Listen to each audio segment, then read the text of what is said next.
Well, after this football season, the Pac-12 as we know it is done. It's going away. And they showed this weekend why that's complete insanity. You are Locked On Pac-12, your daily podcast on the Pac-12 Conference. It's the Locked On Podcast Network, your team every day.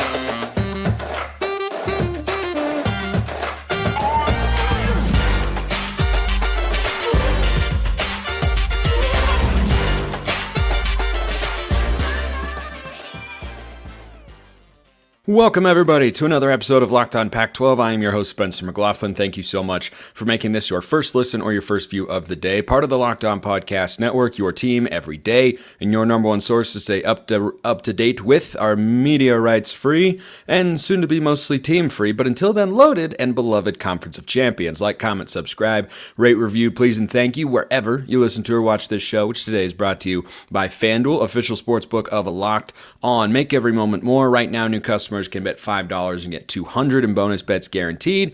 Visit fanduel.com/lockedon today to get started. By the way, just a quick note, we hit 4,000 subs on the YouTube channel.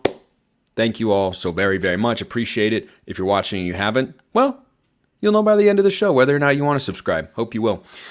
New goal, 5,000 by the end of the season. Let's do it. So the Pac-12 is done after this year, which is pretty crazy. Now, technically, the league could still merge and do all this sort of stuff, but it is the best conference in the country right now, and it has accomplished something that we have not seen ever in the league's history. It's literally, at this point in time, the best conference in the country, the deepest conference in the country. May not have a national championship team, but it's the deepest conference in the country. It's never been like this. It's wildly entertaining, and it's going to go away. And they just made it so crystal clear, like in A Few Good Men. Are we clear? Crystal.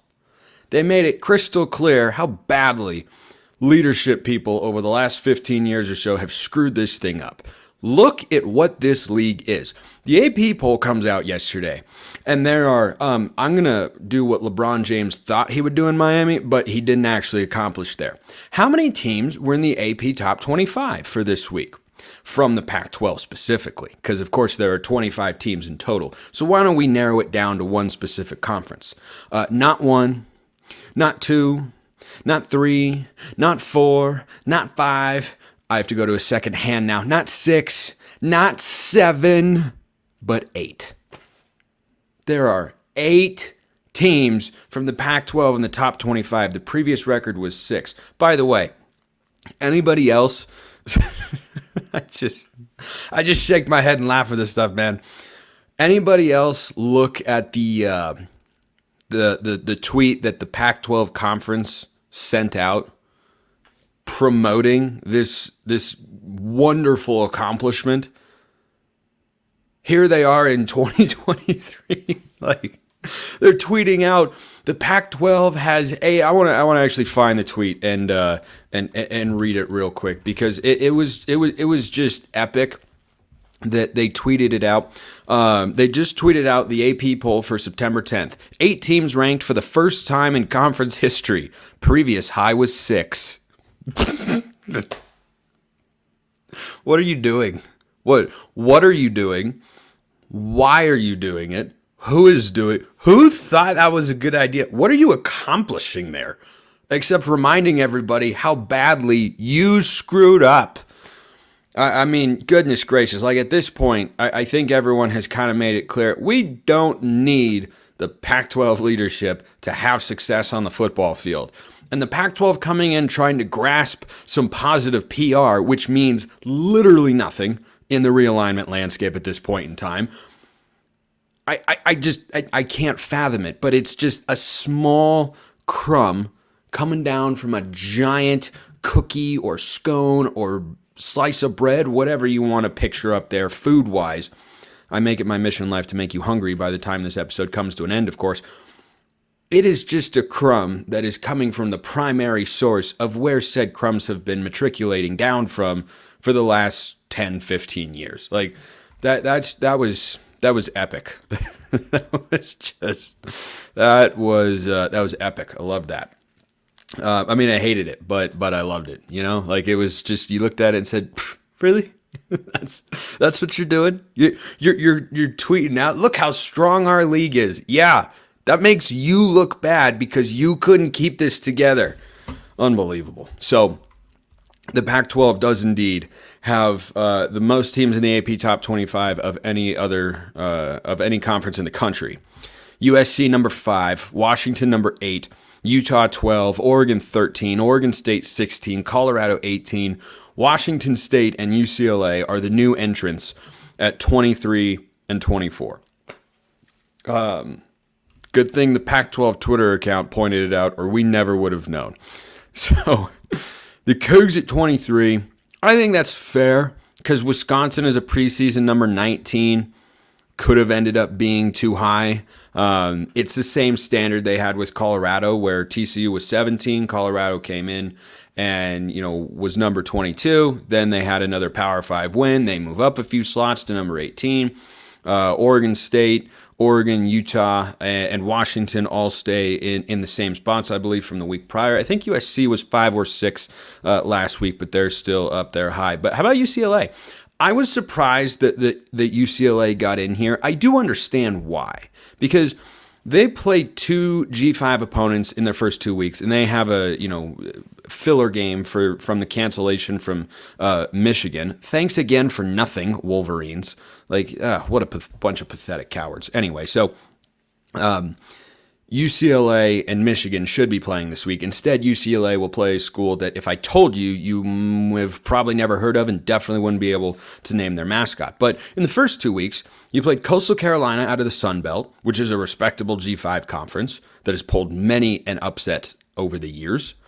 And they beat San Diego State comfortably. That was one of the Pac-12 prime picks, 35-10. So they didn't look wildly impressive, I'd say, in week 1. I thought they looked much better in week 2. I thought they would. I thought the matchup favored them, and it did. So I understand them being there. I also understand them being the lowest ranked Pac-12 team because they have the least impressive schedule to this point. They will pick up a win this week, and then they'll have a chance to really prove themselves with the same matchup that, allowed them to prove UCLA football was a contender last year, and that's beating Utah. This time they'll have to do it on the road, of course, in week 4. And just as a quick side note, week 3 is not as loaded as week 2. I'd hyped up week 2 all summer long when we actually talked about football here on the pod, and everydayers, I'm sure, will remember that. But week 2 delivered with a lot of great games, great matchups, big wins. Conference looks awesome. In week 3, it dies down a bit, but we don't need to get to that yet because guess what? As you're listening to or watching this show, it's probably Monday. And if it's probably Monday, meaning possibly Tuesday or maybe even Wednesday, we need not be worrying about week 3 just yet. So UCLA 24, Washington State at 23. Glad I didn't have to get on my soapbox again about Washington State. Had to do that on the reaction show late Saturday night. That was actually recorded my time early Sunday morning, but it was a late night watching Pac-12 After Dark and the Cal and Auburn game and that whole ugliness from the Bears. They should have won. That's the other crazy thing. If Cal wins that game against Auburn, are they in the top 25? Because they trounced a G5 opponent in North Texas the first week, 58-21. So that's crazy to think about. There is a world. I don't know if they would have gotten in. Of course, it's moot because they lost the football game, of course. But I just think about that and go, boy, did they really come that close to having 9 teams in the top 25? I mean, Iowa is number 25 in the country. I don't know, Cal and Iowa, kind of the same team. A lot of defense, not a whole heck of a lot of offense over the weekend. But 8 teams in the AP Top 25. My goodness.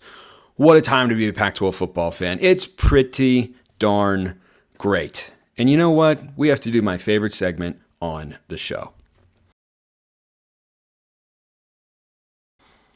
The other thing that's great is Athletic Brews because they have completely changed the non-alcoholic beer game. So It's time for our Game Changer of the Week, brought to you by Athletic Brewing Company. Much like the California Golden Bears almost did this, but alas, they didn't quite pull it. I was hoping they would.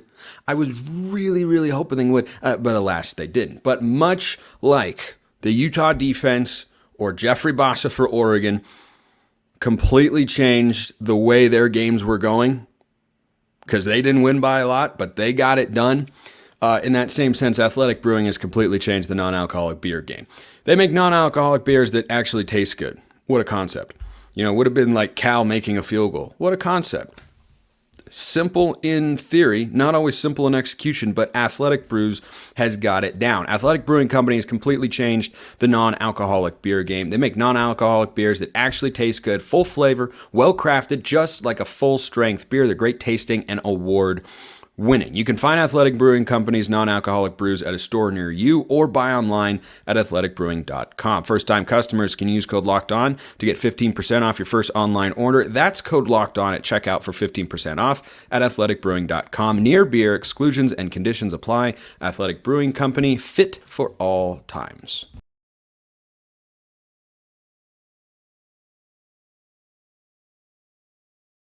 Second segment sip is fit for one time, and that's the transition from segment 1 to segment 2, hence the name. So, winners and losers, my favorite segment to do on the show during football season. Oh, gosh. Now, as a reminder, or perhaps an informative statement for anybody who might be new listening to or watching the show, thank you so much, everybody, for doing that, by the way. Heard me earlier, 4,000 subs on YouTube. I am humbled and grateful. So, glad you enjoy it. This is a reflection of what I feel the mood should be for a particular fan base. It is influenced by, though not directly correlated with, the result that occurred on Saturday, but also takes into account other things within the program. So let's start with our outright winners. Colorado, again, second week in a row. They won't be able to be an outright winner, which is the highest grade you can get. Remember, there are 5 levels here. Winner, lean win, no vibe, lean lose, and losers. We have no losers for the second week in a row because the Pac-12 is doing so great at the moment. So Colorado is an outright winner to me again this week because they didn't just beat Nebraska. They beat them a different way, and that's what impressed me the most. I talked about this in full on the last show if you want to check it out, but I'll summarize here briefly. Colorado beat TCU in a shootout in a game where nobody was playing defense. Then they come to play Nebraska in a game where the Cornhuskers were playing defense, and Colorado had to respond because their offense wasn't moving the ball, and they did. And that is why I was so impressed with Colorado. So you beat your rival. Colorado rushed the field in their home opener. They're all hyped about Deion. They'll be 3-0 going into Pac-12 play, taking on Oregon at Autzen Stadium after they roll through Colorado State next week. And then you win that game 36-14 because the offense does get it going. Sean Lewis and Shedeur Sanders. That is peanut butter and jelly right now. Perfect combination. So, Colorado, an outright winner. Here's the other one. Washington State. 2 years in a row, you beat the Wisconsin Badgers. 2 different coaches. You realize that last year's win in Madison helped contribute to the firing of Paul Chryst in the middle of the year? You realize that? And Wisconsin got a lot better after Coach Chryst left the program. That's why I thought going in, Wisconsin would kind of get their revenge. But nevertheless, Washington State prevailed. They didn't just prevail, they dominated this game. Then Wisconsin made a charge. To their credit, the Cougars held them off. Cam Ward looked good. The defense looks awesome. I continue to sing the praises of Jake Dickert on this show, and I continue to think he's a really good football coach because guess what? He deserves praise, and he's a really good football coach. And Washington State is in the top 25. And the fact that you could easily power rate them as the 7th or 8th best team in the Pac-12, and you could be considered not trolling, is pretty remarkable right now. So, Cougars, an outright winner there. Pac-12 prime picks. Got off to a cold start. I thought Nebraska was going to slow Colorado's momentum. They did not. Their defense was good enough early on. It didn't hold up. They couldn't move the football. Props to the Buffs. I thought Utah would beat Baylor by just a little bit more. They did not. Miss that cover by a point. And so at an 0-2 start, I'm thinking, well, here comes the bounce back week. Here comes a 1-4 after 4-1. Nope. UCLA, dominant. They cover 14.5 points on the road. Oklahoma State, Didn't know why the line was so small. It took them a while to figure it out, but eventually they cover against ASU and Cal plus 6.5. They should have won the football game, so of course they covered that at home. So 3-2, 7-3 on the year. Feeling pretty good about that. If I stay at 70% for the season, goodness gracious, I will quit this job and I'll just go live in Las Vegas. It's only 2.5 hours away from me. Lean win. This is a team that did something that wasn't necessarily expected, but is good. But it isn't, vibes are not at an all-time high, right? Like Colorado and Washington State are vibing. Everything is good. They're feeling great, and they should be. These teams, they're feeling good for different reasons. So I'll start with UCLA. I thought you should go into San Diego State and dominate, and you did. Here's the other thing. You found your quarterback. His name is Dante Moore. And that makes me feel better about UCLA. I had them as 7-5 coming into the year. I think their ceiling is 9-3. We'll see what happens when they, go to Provo. I was in Provo over the weekend. That's why that was in my head. When they go to Salt Lake City for the first week of Pac-12 play, which is going to be a fantastic week of games, by the way. I'm already excited for it. UCLA looked the way they should. You can't be in a lean any more than a lean win, in my view, when you're playing a group of 5 opponent. That's the best you can do, but that's about the best UCLA could have looked. 35 points, excellent. 10 points on defense, phenomenal. That's what should have happened. That's what did happen. Utah and Oregon, same game here. It wasn't pretty, looked like they could lose. They easily could have lost, but they found a way to win. And good teams find a way to win football games. So it's not, oh my gosh, we're so great, this is amazing. It's, okay, we won, we could have lost, we didn't, good job, we're 2-0, things are looking up. Utah and Oregon played, they had the same game going in, they played the same game going in. Sloppy, imperfect, they were the better teams, it's why they both emerged victorious, but they should have won by more, could have won by more, didn't, got the win, survive and advance. Last one in the lean win department here, and this is why it's important for me to highlight that this is why this whole, labeling of the mood of the fan bases should not be directly indicative of what happened on Saturday, because I have Arizona as a lean win here. Now, they had chances to win the football game. They had the ball down 3 late in the fourth quarter, could have driven down the field, scored a touchdown, probably won. They didn't. They could have gotten a stop in overtime. They didn't. But here's where I am impressed with Arizona. I have them as a 7-win team this year. I am not wavering from that prediction. I think they're a good football team. Speaking of, who a 9th team could have been to be in the top 25, if Arizona wins that game, which they could have, a road SEC win and a 38-3 blowout of an FCS opponent, gosh, that could get you in the top 25 after week 2. Absolutely could have happened. Arizona loses here. I was worried about the turnovers going into it. Arizona had 5 of them. Jayden de Laura threw 4 interceptions, 3 of them in the first quarter. That is the downside with Jayden de Laura. The upside is the playmaking that you see, the attitude and approach he has as the leader of that football team. And Jedd Fisch, I think, is a really, really beyond solid football coach. Still waiting to see if he's great, because I've seen Arizona get to a conference championship game before in this league.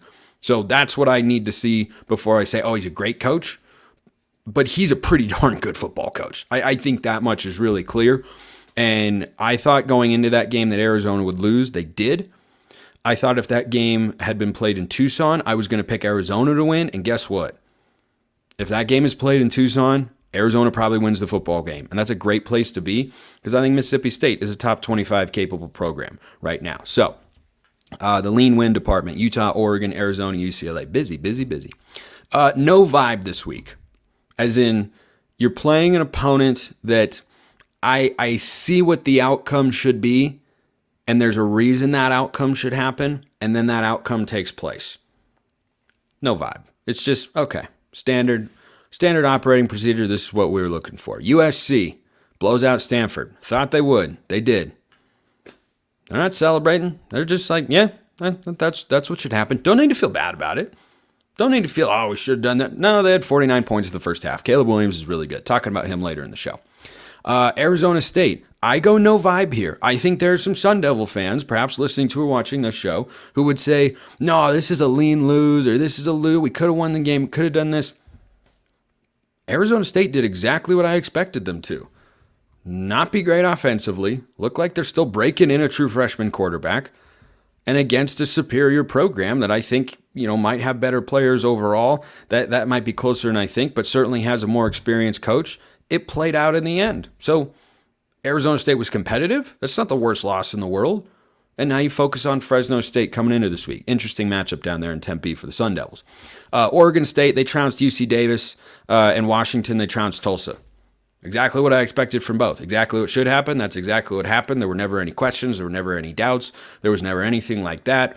Those two look like the Pac-12 contenders that we thought they would be through 2 weeks in the regular season. Washington actually has the most high-profile non-conference game remaining.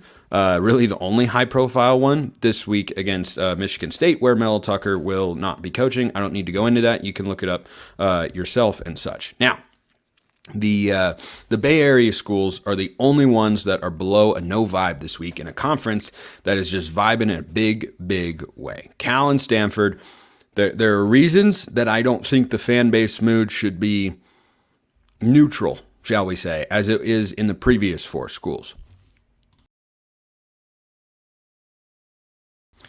There are also reasons you should go check out FanDuel, because you can get ready for the NFL season. I sat on my butt and watched football for, 7 hours yesterday with my guy Scott Hansen. 7 hours of commercial-free football start now. He is such a legend. You can get ready for the NFL season to continue with offers from FanDuel, America's #1 sportsbook. Right now, new customers can bet $5 and get $200 in bonus bets guaranteed. Plus, all customers who bet $5 get $100 off NFL Sunday Ticket from YouTube and YouTube TV. So, now is the best time to join. FanDuel app is easy to use. You can bet on everything from spreads to player props and more. Visit FanDuel.com/lockedon. Kick off the NFL season with an offer you won't want to miss. FanDuel, official partner of the NFL. Okay, quick thought on the Bay Area schools before we wrap up with Caleb Williams. So, I have Stanford in the lean-lose department here. Why? I thought that USC would win the game comfortably. They did. Stanford, after looking good against Hawaii, which is a pretty low-level G5 opponent, like that's, above FCS, but it's bottom of the barrel for a G5. And they go play Oregon this week, and Hawaii, again, will probably get hammered. So, Stanford looked good against Hawaii, but I said, let's see what they do against USC. I didn't expect them to win. I didn't expect them to compete. It was a 29.5-point spread. There's a reason the spread was that large. But I thought they would be able to do a little bit better than that. It was 49-3 at the half. Like, it shouldn't have been. It was not supposed to be a close game. I don't think that the Cardinal are a good team. I have them as the last place team, but defensively, I know you're going up against USC. I expected it to demonstrate the gap in talent between the two programs, but not to the tune of 49-3 at the half. Like that when you're playing a Power 5 opponent, I don't care who it is. 49-3 at the half, that gets you the lean-lose label. And then Cal. There is an argument for, hey, Cal, you played an SEC team, and you should have won the game. Boy, you should feel good about that. Except I'm higher on Cal than most, or at least I was coming into the season. And not only could Cal have won the football game, they should have won the football game. There's no, they were kind of in it, but they would have. No, if they had been able to kick a field goal, do anything productive in the red zone, not go backwards all the time with penalties. They had a holding penalty, take 3 points off the board on one of their good kicks. They missed 2 other field goals. They got into the red zone. They moved the ball. Like, they were doing the hard part, and then they just couldn't do the easy part. They made the cake, right? And they had it stacked, and then they took the icing and they Jackson Pollocked it at the cake and then said, there's a finished product. And you look at it and go, well, there's not enough icing on this cake. I know that the cake is the most important part, but you have to have the icing so that it blends together to create a finished product. it was all cake and no icing for Cal against Auburn. And it was, Auburn deserves some credit, like I talked about on the Saturday reaction show, because their front seven was physical and fast and played very well. Cal shot themselves in the foot so many times. It was just, I didn't always think the play calling was where it needed to be, but mostly just the execution wasn't there. Time and time again in several areas, they were good enough to be on that football field. They were good enough to win that football game. They were playing well enough defensively to win. I think you have to be encouraged by the defense that looked really, really good all night long. But my goodness, just so many mistakes that led to that loss. So the Bay Area schools, which I both had in the winners department last week for blowout G5 wins, because when you have lower standards, you can get into the winners department, in my view, when you don't have conference championship aspirations. They're both in the lean-lose category this week, but the only one's below no vibe. So of the 12 schools, you got 10 that are no vibe or better. This is pretty darn good. Pac-12 is also pretty darn good. So let's close with this. This question came in, which you can always do. YouTube comments or hit me up on Twitter at Smalls_55 or at LO_Pac-12. Tyler asked about Caleb Williams, and what he wanted to know was, hey, what do you think of this Caleb Williams situation? For those who are unaware, Caleb Williams' dad came out and basically talked about how, the NFL is set up so that if you're the number one pick, you go to the worst organization. And it's like, yeah. It's not like college, right? College is not set up like everything else. College is the best players go to the best schools. The NFL is the best players go to the worst teams, because that's how they create competitive balance and parity, or at least they attempt to. They don't do it as successfully as they think. The Chiefs have played in the AFC Championship game for like 5 years in a row. The Patriots dominated the AFC East for, 20 some odd years. Like there are dynasties in every sport, whether it's college sports or the NFL or the NBA, regardless. So I think that with Caleb Williams, it's going to end up that he will go to the NFL draft. I think the allure of it is going to be too strong. There is such, we're so far away from the NFL draft. I think it's easy for them to say now, oh man, I don't want to go here. Now, Colin Cowherd had an interesting point, which was, hey, you know who's an offensive analyst for USC? Cliff Kingsbury. Where did he just come from? Arizona. What is Arizona right now? A dumpster fire. Their ownership, the management, everything in there is really, really bad. Here's where I compare Caleb Williams that makes me think, no, I think he still goes. You know who was a dumpster fire with their management, notoriously cheap, couldn't win games, didn't do anything right or whatnot? The Cincinnati Bengals. You know who's been to the Super Bowl and the AFC Championship game each of the last 2 years and the Super Bowl once? The Cincinnati Bengals. You know why? Because they drafted a quarterback who's a transcendent talent. And at the end of the day, I think that blueprint can be there. And we'll see what the Cardinals are this season with Jonathan Gannon. They were competitive earlier today as I record this show against the Commanders on the road.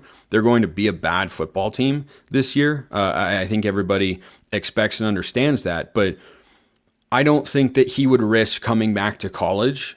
I mean, would it be fun if he did? Sure. I mean, I like college sports more than pro, so give me all the best players possible playing in college football and college basketball rather than going to the NFL or NBA where they're stuck on a miserable team for several years. Like Cade Cunningham, for instance, is on the Detroit Pistons. He was awesome to watch in college. Haven't seen him put up a shot since he got into the NBA because the Pistons are a dumpster fire and they're completely irrelevant. So I think for Caleb Williams, it'll ultimately be he's going to go to the NFL draft. I think this is a smokescreen a little bit or just kind of covering their bases from Caleb Williams' father. I don't anticipate that when the time comes, he'll pull an Eli Manning or something like that and say, nope, I'm not going here. Nope, I'm only going to go over there. I think that's a pretty bad look. Now, does Caleb Williams care about perception? Clearly not. I mean, he wrote F Utah on his nails. He doesn't care what other people think too much. So I think he's the sort of talent that can turn a franchise around.